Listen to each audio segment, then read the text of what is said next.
Hello and welcome. I'm Joyce Blonskij and your host of Brilliance by Blonskij. I'm very excited to share with you a series of 4 interviews I did with Joseph Meyer. These are at the center of all of our conversations today. Our interviews go from finding good paying jobs and how employers can find the best talent, or whether or not now is the right time to get into a new home or just sit tight. We're going to talk about the rising costs of caring for your elderly parents, commercial real estate, and a bunch of other things regarding real estate. We're also going to talk about how much it costs to fill up your gas tank and how much more or less it could down the road. We're going to look at how cloud computing and cloud companies can actually reduce your bill when it comes to the gas pump. And lastly, we're going to take a look at the stock market, and Joseph will weigh in on his outlook on where you should be invested right now. Let me take just a moment to read to you a disclosure and a quick little bio for Joseph Meyer, and we'll get started. Securities offered through Cambridge Investment Research, Inc., a broker-dealer member, FINRA SIPC. Investment advisor representative, Cambridge Investment Research Advisors, Inc., a registered investment advisor. Cambridge and Blonskij Financial Services are not affiliated. In today's volatile investment community, we all need to be confident of obtaining the most accurate information possible in order to make some very critical financial decisions. We find this valuable information by locating the most experienced individuals in their particular field of expertise. In the field of financial services, there are few who can compare with the level of professional experience and expertise of Joseph Meyer. For nearly 4 decades, he's been personally and professionally involved with the U.S. financial industry. He has literally helped thousands of people find their way through the maze of questions that can arise in an ever-changing financial environment. Meyer has seen good markets turn bad and then turn back up towards prosperity again. Joseph Meyer has the answers that only experienced and common sense can provide. Mr. Meyer has entered the brokerage industry back in the early 1970s as a broker-dealer trainee with the firm of Edwards and Hanley, a member of the New York Stock Exchange. He was employed by a number of top New York Stock Exchange firms as a registered representative, including Edwards and Hanley, Merrill Lynch, Shearson, Hayden Stone, Inc., and Payne Weber, Jackson and Curtis. Meyer has also been a professional insurance agent and a licensed in health, life, disability, annuity coverage with Bankers Life and Casualty Company. He became a self-employed stock market strategist and professional equity trader and went on to become a registered investment advisor. In 1989, Meyer developed his management consulting firm, Myers & Associates, to help with the disposition of non-performing structured assets.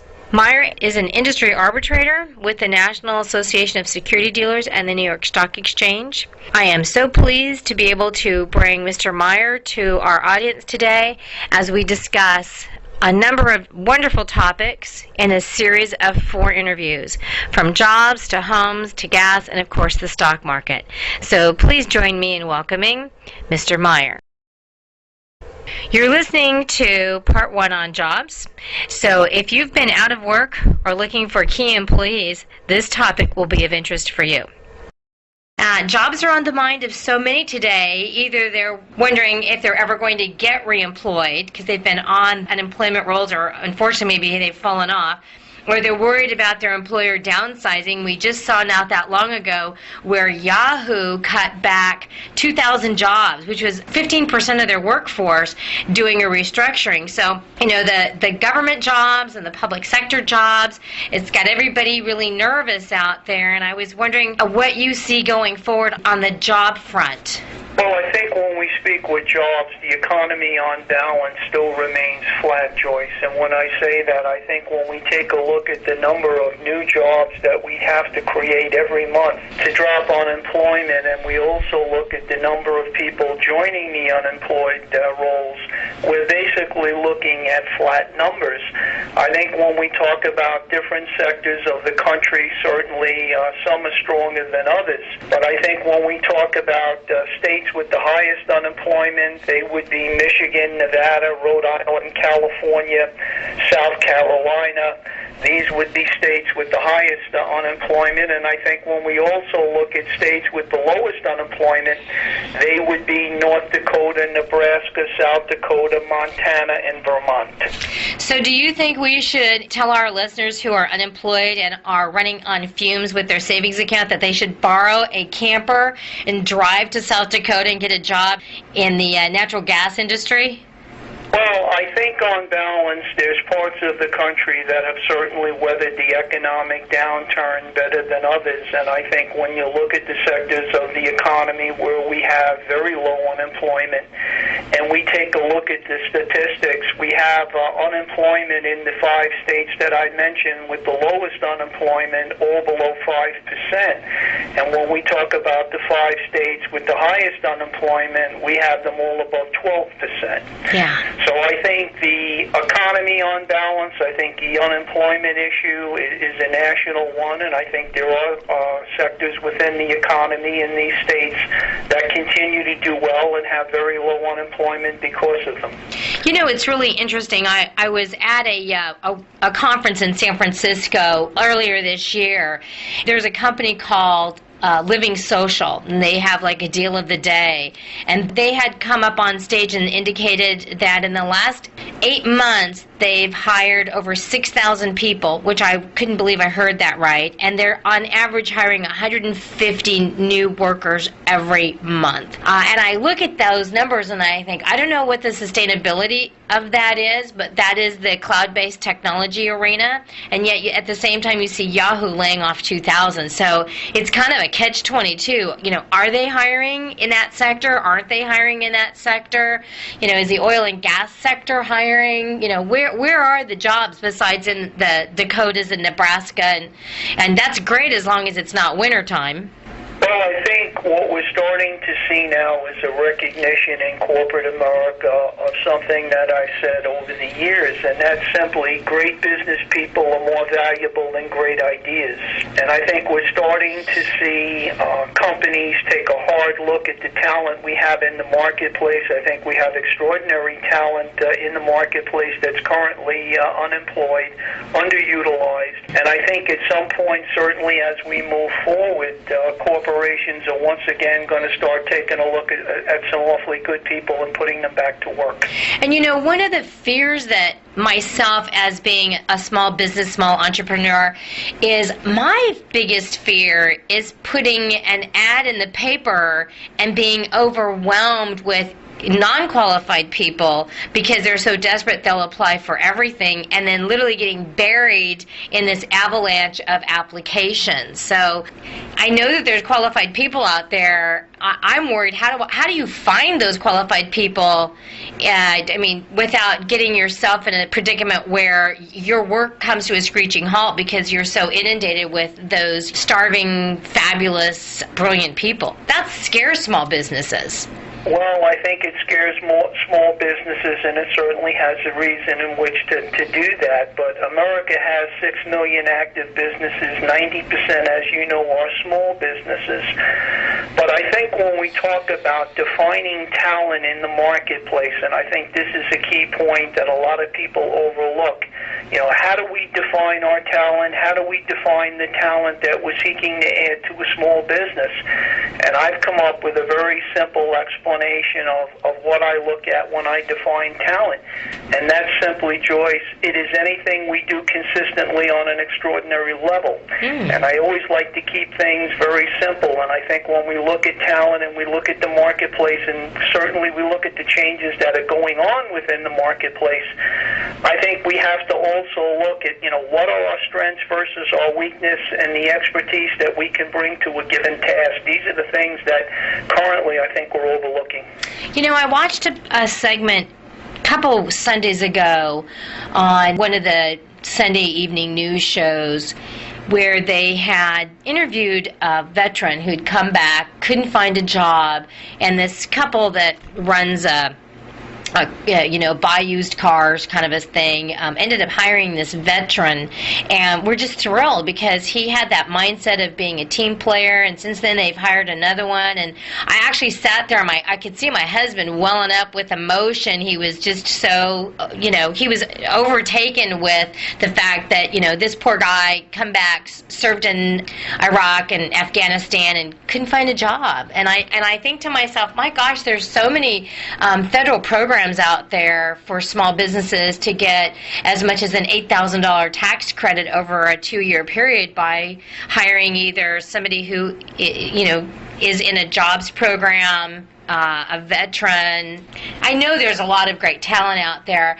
I think a lot of it, just coming from my perspective and seeing some of the small, and actually having conversations with some of the small business owners that I know, is they're considering cash as king, and even though they may end up having to do more work or do less work because they don't have the talent, I think they're concerned that we're going to have another downturn in the economy and they're going to need their cash, and they don't want to get stuck with large payrolls. So what are your thoughts on that?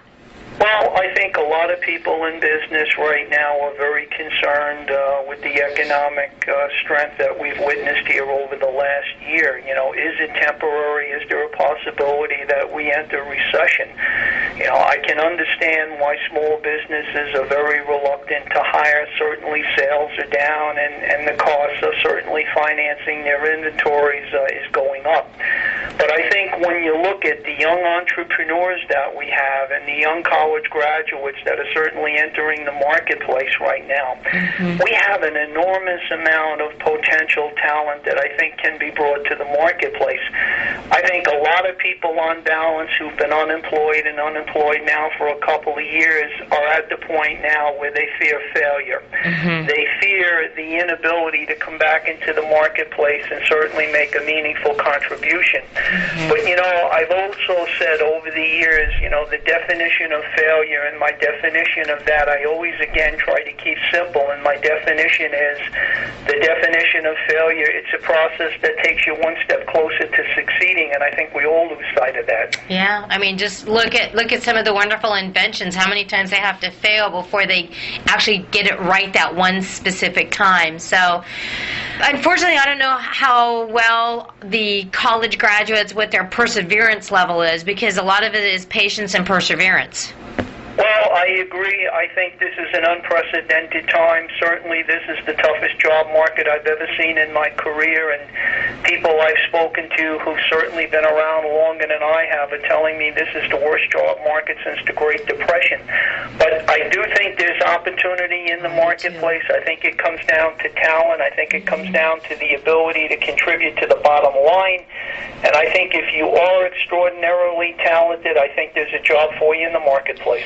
I actually had a conversation just yesterday with a gal who was an executive over at a high-tech firm here in Roseville, Rockland area, California, HP actually. And they downsized a couple years ago, and she called thinking that she was going to basically purchase a franchise. And after speaking with her, I was talking to her about, well, what does the franchisee, what are they going to give you for, buying into their, quote, already business in a package. And the more we got to talking, I thought to myself, gee, they're not really offering you a whole lot that you can't do for a fraction of the cost. And so I'm actually encouraging her to reinvent herself and to step out on her own 2 feet. And I think there's some courage that's involved that a lot of these brilliant and talented people just have to find, I think, the right mentor to say, by golly, you can do it. Let's put a power team around you of people that have been there, done that. And maybe we should start a mentorship program for these really brilliant folks that just maybe either lack some of the confidence that they can do it themselves because they've been, I guess, into the corporate culture so long that they're, I hate to use the word brainwashed, but they may have some interpretation about stepping out on their own 2 feet. What are your thoughts on that?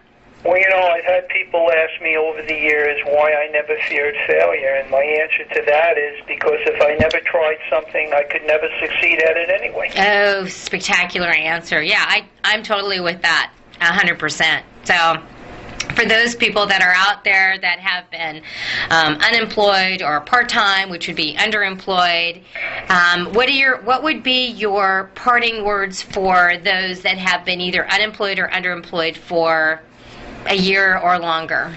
Well, I think, again, you have to put it in the proper perspective. I think the markets will always represent opportunity, and the markets will always represent risk and disappointment. And I think we have to be prepared for risk and disappointment, but we also have to be prepared to succeed. Mm-hmm. That sounds good. I would venture to say that those that are listening, I